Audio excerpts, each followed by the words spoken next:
కొన్నిసార్లు idioms and phrases వినగానే ఏంటో బాబోయ్ అనిపిస్తుంది కదా. ఇవాళ వాటిని మనం సులువుగా అర్థం చేసుకుంటూ నేర్చుకుందాం.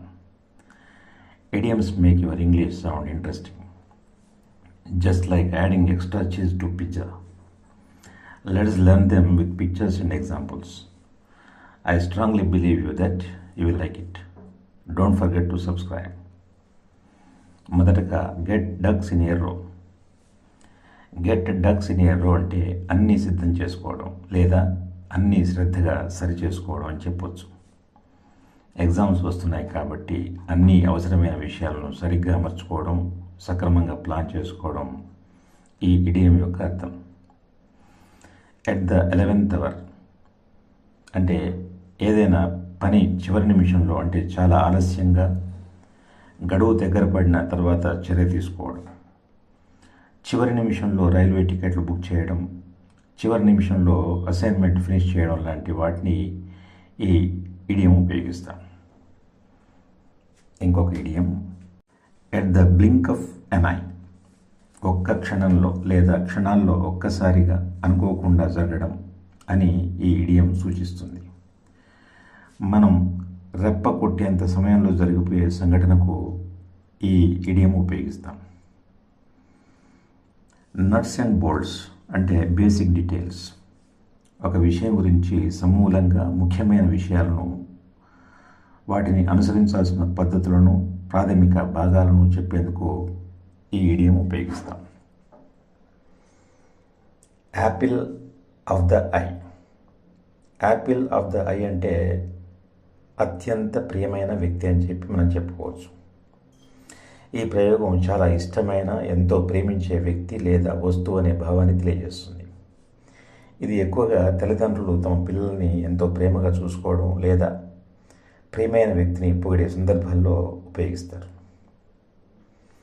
Every cloud has a silver lining అంటే దీనికి అర్థం చాలా సింపుల్.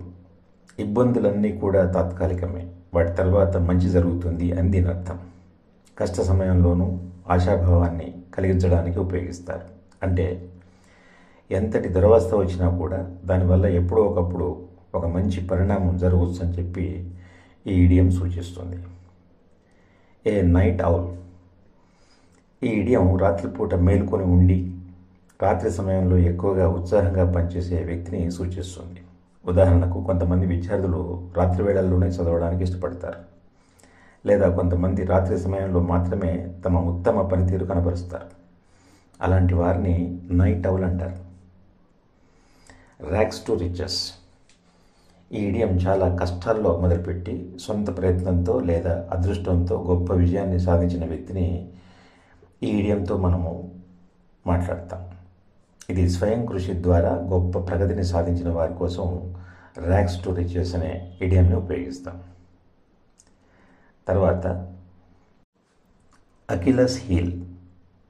అకిలస్ హీల్ అనేది ఒకరి అతి బలహీనత లేదా ఒకరి ప్రధాన లోపం, దుర్బలమైన విషయాన్ని సూచించడానికి ఈ ఇడియంని ఉపయోగిస్తారు.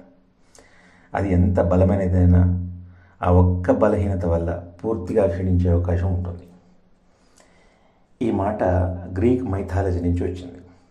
అకిలీస్ అనే ఒక గొప్ప యోధుడికి అతని శరీరంలోని ప్రతి భాగం అమరత్వం కలిగి ఉండేది. అయితే అతని పాదం అంటే హీల్ మాత్రమే బలహీనంగా ఉండేది. ఆ బలహీనతను విరోధి ఉపయోగించి అతన్ని ఓడించడం జరుగుతుంది. అప్పటి నుంచి అకిలీస్ హీల్ అనేటువంటి ఒక ఇడియం పుట్టుకొచ్చింది. Don't judge a book by its cover. ఈ ఇడియం ఒక వస్తువు లేదా వ్యక్తిని కేవలం బాహ్య రూపాన్ని చూసి అంచనా వేయకూడదు అనే విషయాన్ని తెలియజేస్తుంది. ఒకరి రూపం, వస్తువుల ప్రదర్శన లేదా బాహ్య రూపాన్ని మాత్రమే చూసి వాటి అసలైన విలువను అర్థం చేసుకోవడం, తప్పుడు అభిప్రాయం ఏర్పరచుకోకూడదని ఈ ఇడియం సూచిస్తుంది. Let the cat out the bag. ఈ ఇడియం ఒక రహస్యాన్ని అనుకోకుండా చెప్పడం లేదా తెలియకుండా లీక్ చేయడం అనే అర్థంలో ఉపయోగిస్తారు. అంటే ఒక విషయం ఎవరో తెలుసుకోకూడదని ఉద్దేశించినప్పటికీ పొరపాటుగా లేదా ఉద్దేశపూర్వకంగా దాన్ని బయటకు వచ్చేలా చేయడాన్ని let the cat out of the bag అని చెప్పి అంటారు. Don't spill the beans. ఈ ఇడియం ఒక ముఖ్యమైన రహస్యాన్ని ఇతరులకు చెప్పకుండా ఉంచాలని హెచ్చరించడానికి ఉపయోగిస్తారు. అంటే ఒక గోప్యమైన విషయం ఎవరికి తెలియకుండా దాచాలని కోరుకున్నప్పుడు డోంట్ స్పిల్ ద బీన్స్ అని చెప్పి అంటారు. అంటే డోంట్ టెల్ ద సీక్రెట్ అని దీని అర్థం. ఆ తర్వాత don't cry over spilled milk. ఈ ఇడియం గతంలో జరిగిన తప్పిదాలు లేదా కోల్పోయిన అవకాశాల గురించి బాధపడడం, దాని గురించి ఆలోచన చేయవద్దని, అలా చేస్తే ఉపయోగం లేదని, బదులుగా ముందుకు వెళ్ళాలని ఇది ఈ ఇడియం సూచిస్తుంది. Don't cry over spilled milk. ఆ తర్వాత cos and arm and a leg. ఈ ఇడియం ఒక వస్తువు చాలా ఖరీదైనప్పుడు, దాని ధర అత్యధికంగా ఉన్నప్పుడు ఉపయోగిస్తారు. అంటే అలాంటి వస్తువు కొనడం లేదా పొందడం చాలా ఖరీదైన పని అని చెప్పి మనము అనుకున్నప్పుడు it cost and arm and a leg అని చెప్పి మనము పిలుస్తాం. No spring chicken. ఈ ఇడియం ఒక వ్యక్తి బాగా వయసులో ఉన్నాడని, అంటే ముసలివాడు అయిపోయాడని, ఇప్పుడేం చిన్నవాడు కాదు అని చెప్పి, లేదా యువకుడు కాదు వయసు పెరిగింది అని తెలియజేయడానికి ఉపయోగిస్తారు. ఇది కొంత హాస్యాస్పదంగా వాడతారు, కానీ కొన్ని సందర్భాల్లో కొంచెం సర్కాస్టికల్గా కూడా ఉండొచ్చు. Take the bull by the horns. ఈ ఇడియం సాహసంగా, ధైర్యంగా సమస్యను ఎదుర్కోవడం లేదా కష్టమైన పరిస్థితిని ధైర్యంగా హ్యాండిల్ చేయడం, లేదా ఆత్మవిశ్వాసంతో ఆ సమస్యకు పరిష్కారం కనుగొనడానికి ముందడుగు వేయడం లాంటి వాటికి ఉపయోగిస్తారు. ఏ వైల్డ్ గూస్ చేజ్. ఈ ఇడియం ఏదైనా ఫలితం లేకుండా వృధా ప్రయాస లేదా ఫలితం లేకుండా సమయాన్ని వృధా చేసుకోవడం, అంటే ఎవరో కావాలని తప్పుదో పట్టించినా లేక మనమే అర్థం లేని పనిలో పడిపోయినా మోసపోయినా ఈ ఇడియాన్ని ఉపయోగించవచ్చు. ఎ బెడ్ ఆఫ్ రోజెస్. ఇడియం చాలా సుఖంగా, ఇబ్బందులు లేకుండా జీవించడాన్ని లేదా అనుభవించడాన్ని సూచిస్తుంది. అంటే ఒక పరిస్థితి సులభంగా, సమస్యలు ఏమీ లేకుండా ఉండే దాన్ని బెడ్ ఆఫ్ రోజెస్ అంటారు. ఇంకా తర్వాత face the music. Face the music అంటే accept punishment.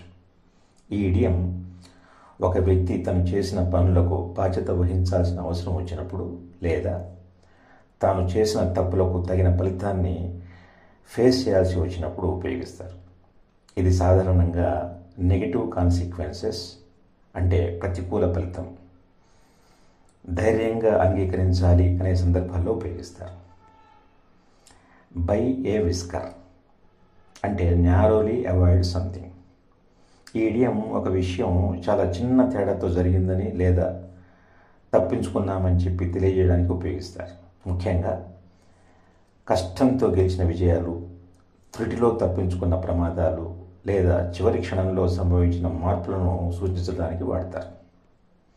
A C change అంటే ఏ బిగ్ ట్రాన్స్ఫర్మేషన్.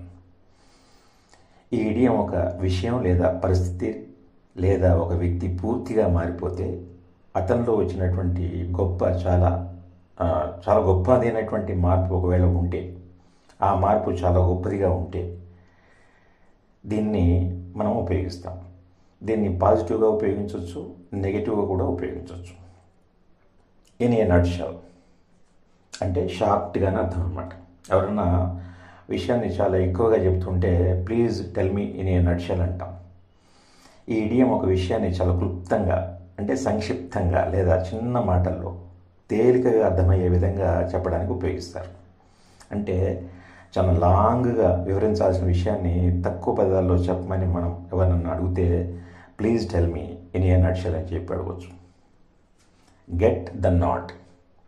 ఈ ఇడియం పర్మిషన్ పొందడం లేక ఆమోదం పొందడం అని అర్థం. ఏదైనా ప్రాజెక్ట్, దాని వర్క్ కానీ లేదా మనకు వచ్చిన థాట్, దానికి సంబంధించినటువంటి పర్మిషన్ కోసం లేదా అంగీకారం పొందినప్పుడు మనం ఉపయోగిస్తాం. అవకాశాలు లేదా నిర్ణయాలు తీసుకునే సందర్భాల్లో ఎక్కువగా దీన్ని వాడతారు. టేక్ ద ర్యాప్ అంటే టేక్ ద బ్లేమ్.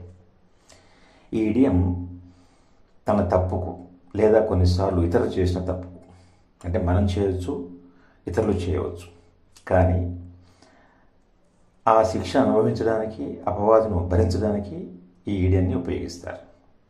కొన్నిసార్లు అసలు తప్పు చేయనప్పటికీ ఎవరో ఒకరు శిక్ష అనుభవించాల్సి వచ్చినప్పుడు ఈ ఈడియన్ని ఉపయోగిస్తారు. ఆ తర్వాత ఏ హాట్ పొటాటో. ఏ హాట్ పొటాటో అంటే కాంట్రవర్షియల్ టాపిక్ అని అర్థం. ఈ ఇడియం ఒక డెలికేట్ అంటే సున్నితమైన మరియు వివాదాస్పదమైనటువంటి విషయం లేదా ఎవరు తేలిగ్గా హ్యాండిల్ చేయలేనటువంటి సమస్యను సూచించడానికి ఉపయోగిస్తారు. అంటే ఏదైనా విషయం అందరూ మాట్లాడదలిచిన దాన్ని పరిష్కరించడం లేదా స్వీకరించడం కష్టం అని భావించినప్పుడు దీన్ని ఉపయోగిస్తారు, హాట్ పొటాటో. ఆ తర్వాత టై ద నాట్ అంటే గెట్ మ్యారీడ్. ఈ ఇడియం ఒక జంట, ఒక కపుల్ మ్యారేజ్ చేసుకోవడం, వివాహ బంధంలోకి ప్రవేశించినప్పుడు అంటే పెళ్లి చేసుకున్నప్పుడు ఉపయోగిస్తారు. ఇది సాధారణంగా శుభవార్తను చెప్పడానికి, పెళ్లి గురించి మాట్లాడేటప్పుడు ఉపయోగిస్తారు. నూక్ అండ్ కార్నర్ అంటే ఎవ్రీవేర్ అని అర్థం. ఈ ఇడియం ఒక ప్లేస్లోని ప్రతి భాగం, ప్రతి మూల, ప్రతి కోణం అని సూచించడానికి ఉపయోగిస్తారు. ముఖ్యంగా ఏదైనా పని లేక ఏదైనా వస్తువును మనం సెర్చ్ చేస్తున్నప్పుడు అంటే శోధించినప్పుడు లేదా విస్తృతంగా మనము కవర్ చేసినప్పుడు వాడతాం. ఆ తర్వాత once in a blue moon.